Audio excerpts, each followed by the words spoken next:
As someone living through these tumultuous years, I can still feel the shock of that February morning in 2022, when everything shifted. Russia's invasion of Ukraine didn't just redraw borders, it shattered old assumptions and realigned politics across the West. In the months and years since, I've seen NATO rally as if waking from a longer slumber. European energy policies upended, defense budgets skyrocket, and political parties at home retool their agendas. Below I chart the permanent changes that have swept through Western politics since the war began, from the concrete gains in NATO and EU policy to the rhetoric of leaders who now speak of unity, democracy, and shared values.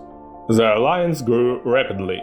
Finland became NATO's 31st member in April 2023, after Russian aggression pushed Helsinki firmly into the Western camp. Sweden followed in March 2024 and in 200 years of neutrality. At the ceremonial session on 7th of March 2024, Swedish and NATO leaders emphasized solidarity.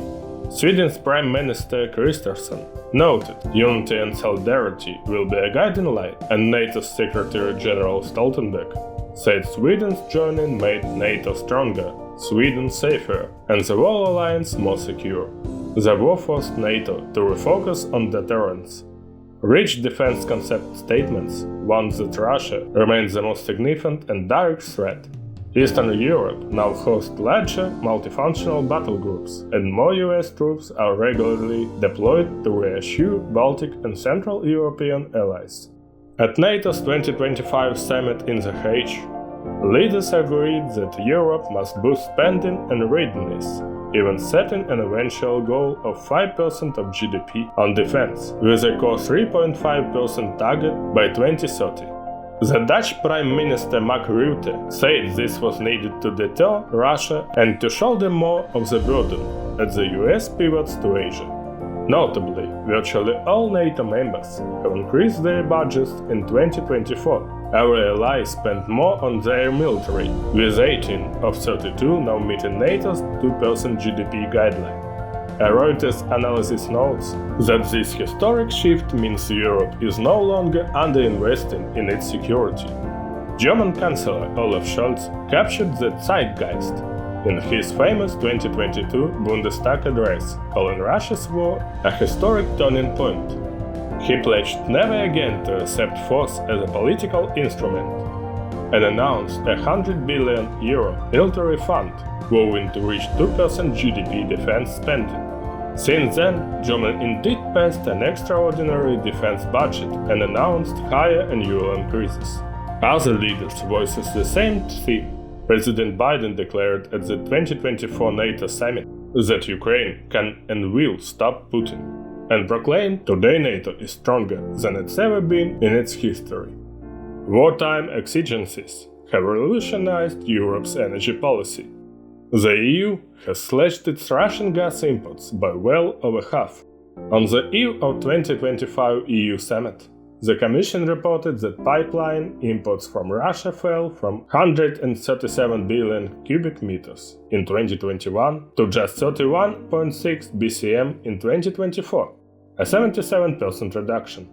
Overall, the share of Russian pipeline gas plunged from roughly 41% to 18% by 2024. New legislation aims to ban all remaining Russian gas imports by end 2027. Natural gas shortages have forced a pivot to liquefied natural gas and other partners. US LNG shipments surged. By 2024, the US supplied 45% of EU LNG imports. More terminals were built or repurposed. The EU's LNG import capacity grew by around 70 BCM in 2023-2024. Other key partners stepped up. Lowest share of pipeline gas to the EU hit 30%, while supplies from North Africa and Azerbaijan also increased. A large share of total gas is now delivered as LNG, about 37% of EU gas in 2024, up from just 20% in 2021. In short, Europe succeeded in diversifying. A combination of LNG, from the US, Qatar, Africa, renewed North Atlantic pipeline supply, and energy conservation meant Russian gas went from near majority to minority of the mix. The crisis also turbocharged renewables, skyrocketing energy prices, and supply fears prompted an aggression EU strategy, the REPowerEU plan, to cut gas demand by around 155 BCM, roughly the volume Russia used to export to Europe. EU leaders raised the 2030 renewables target from 32% to 42.5% of energy consumption. In 2023, EU countries invested around €110 billion in renewable generation, a record which was 10 times their fossil fuel investment. Wind farms and solar projects proliferated. As EIB analysts note, renewables have the advantage that you don't need to import any primary energy source. In short, the war acted as a wake-up call. Security energy now means using wind, sun and water, locally available source, and speeding up the climate transition. Next, we'll see how this war sent defense budgets skyrocketing and reshape politics at home. Stay tuned for part 2.